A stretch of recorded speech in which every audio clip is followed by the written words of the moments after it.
Yes lads, welcome back to another video.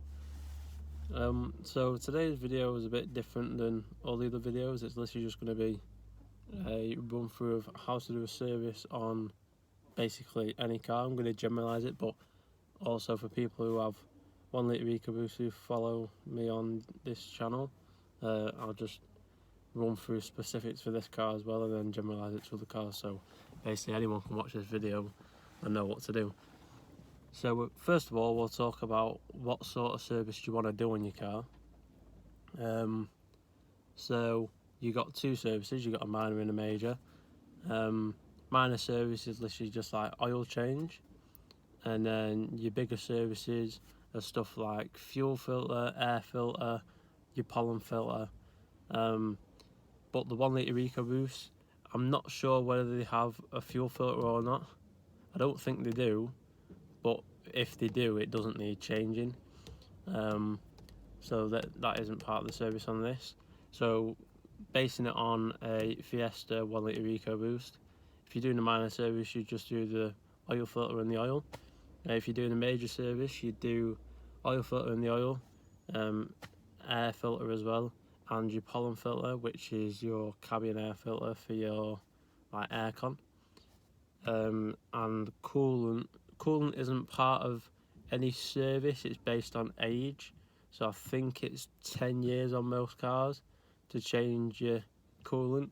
Now I did a recent service on this. I did an absolute major one. I did everything. I did oil filter. I didn't do the air filter because I've got a aftermarket one, but I used a K&N cleaning filter kit to clean it out. I did the pollen filter.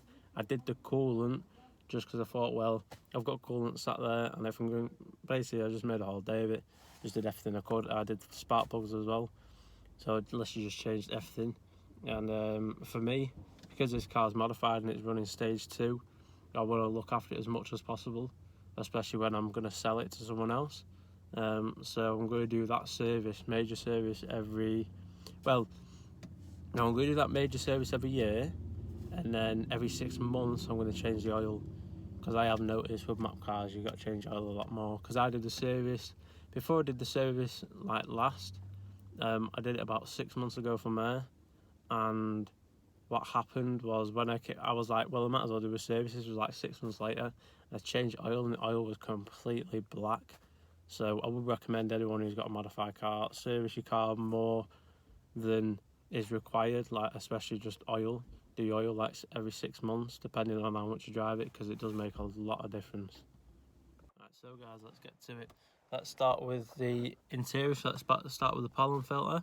So your pollen filter, or on the 1 litre Ecoboost, the pollen filter is in like the centre of the dash in the middle, and I'll show you where that is now. Located down here where this panel is.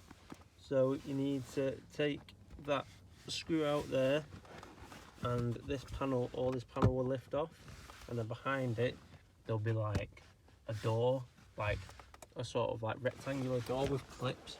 All you got to do, I don't know whether it might be clips or it might be on Torx bits, and then all you do is undo the 4 Torx bits or clips, whatever they are, depending on what car you have, and just pull it out. And then when you take your pollen filter out, it'll say like air, and it'll have an arrow. Make sure you put it in the right way, because they are like flow dependent, so you can't put it in back to front because it won't work properly. You won't get enough airflow when you turn your aircon on into the vehicle. So yeah, just watch out for that. So if you don't have a 1 litre Ecoboost, you can always, I just go on Google and just type in where's my pollen filter located, and then some of them are under the glove box. Some of them, when you work on like Land Rovers, you have to actually go through the scuttle from the engine bay and stick your hand through like into the car, if you get me, and then you've got to like fiddle it out from there. They're awful to do, but it is easier if you have them like under the glove box or like in the interior of the car, a lot easier to get to. So we'll move on to oil next. So for the 1 litre Ecoboost specifically, it takes 5W20 oil, which is like proper thin stuff because it's a 1 litre obviously. so it needs the oil to move like quickly, if you get what I mean. So yeah, 5W20 oil, and I think it's recommended you put fully synthetic in. I don't know the difference, to be honest with you, between part synthetic and fully, but just best to follow what the recommendations are. Now, I've looked on 2 sites online. I haven't looked at the handbook for my car yet, but one, I can't remember which one I did. One website says that it takes 4.1 litres of oil, and the other one says it takes 4.4. I think when I did mine, I just did it the best way possible. So don't trust everything that you see online. Like, it's always better to like take your time with it.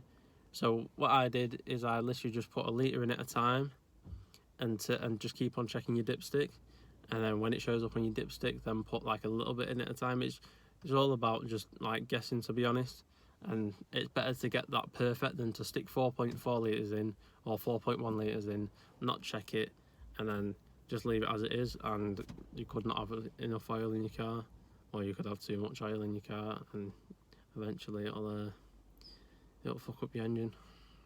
So always do it just manually, to be honest, especially if you're doing it with a jug or you're not doing it with like a proper gun or anything. It's always best to just manually check it. So what I'll do is I'll talk for everything first, and then I'll get out the car, and then I'll show where people can find the parts that they need to change on a 1 litre Ecoboost. So we'll move on to coolant next.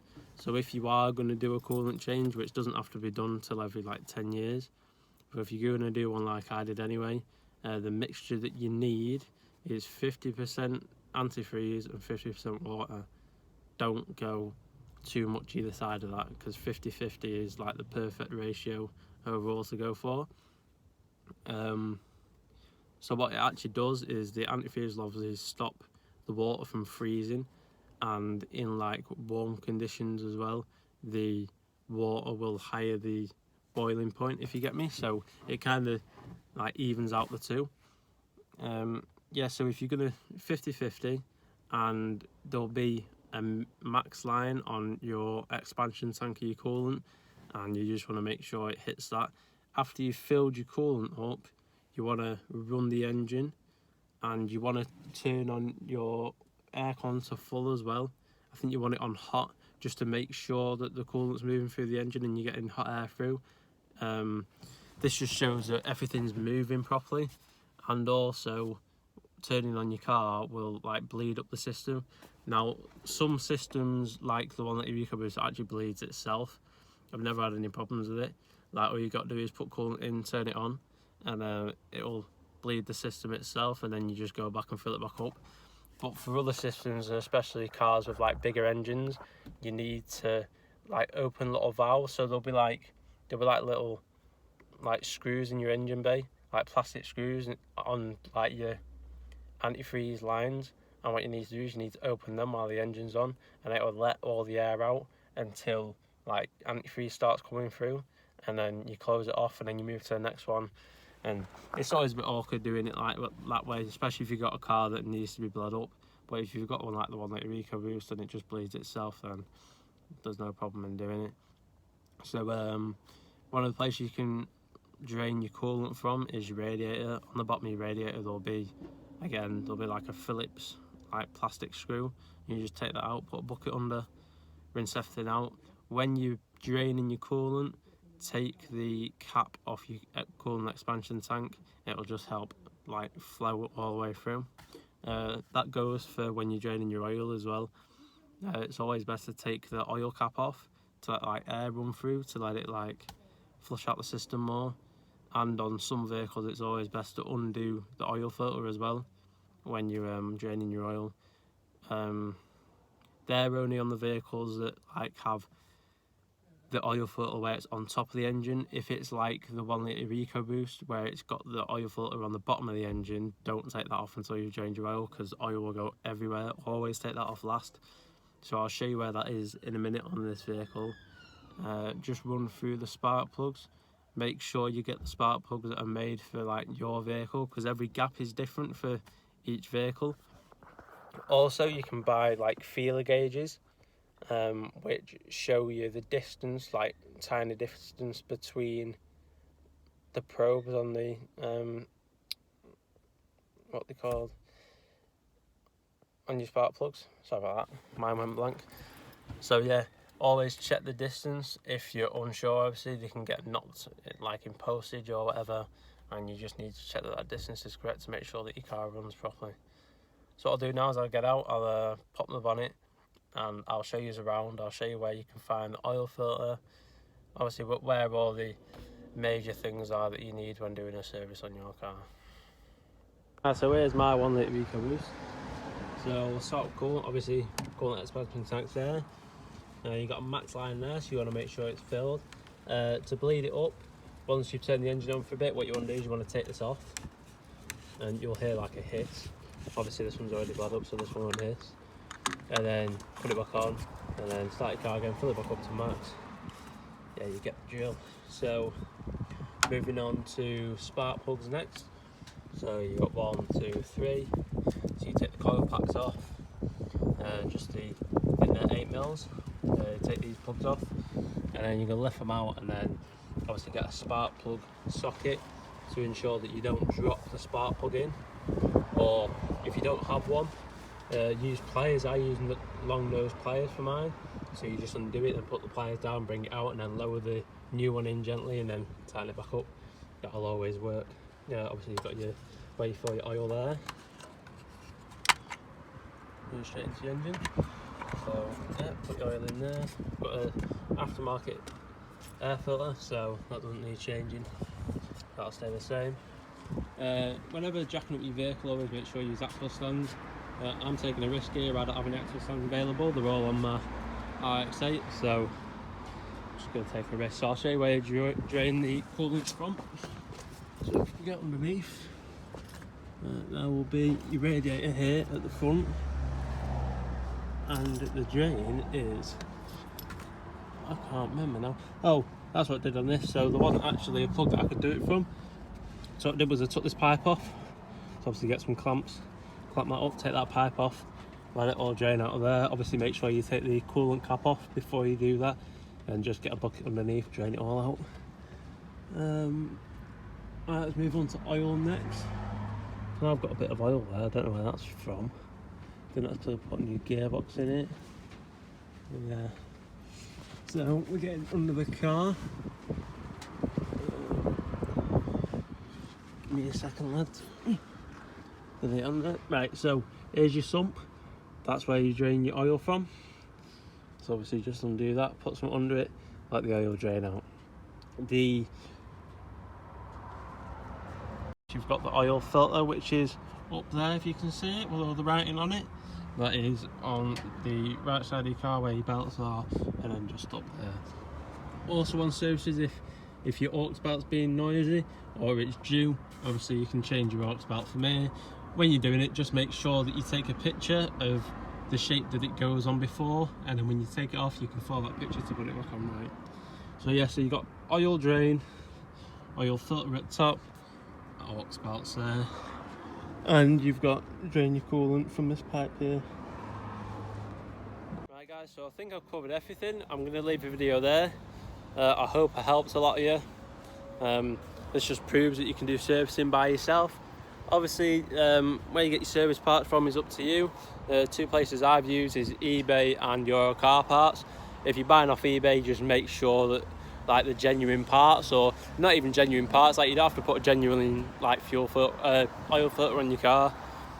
Just also make sure that the colour coolant is the same that your car actually runs, because you can't change coolant. You know, some coolants even use like blue coolant. Never seen that before, but obviously the 1 litre Ecoboost runs the orange coolant. What else? That's it, lads. Just let me know if you want me to make any videos or anything else, something that you're struggling with, or just any suggestions really, just drop them down in the comments. We'll be more than happy to help. Just if you do have any questions, you can either comment down below, or it will be easier if you could add me on my Instagram or Snapchat, which will be in the bio. And yeah, just add me on one of them, message me, I'll answer as many questions as I can. Well, thank you guys, and I'll see you again soon.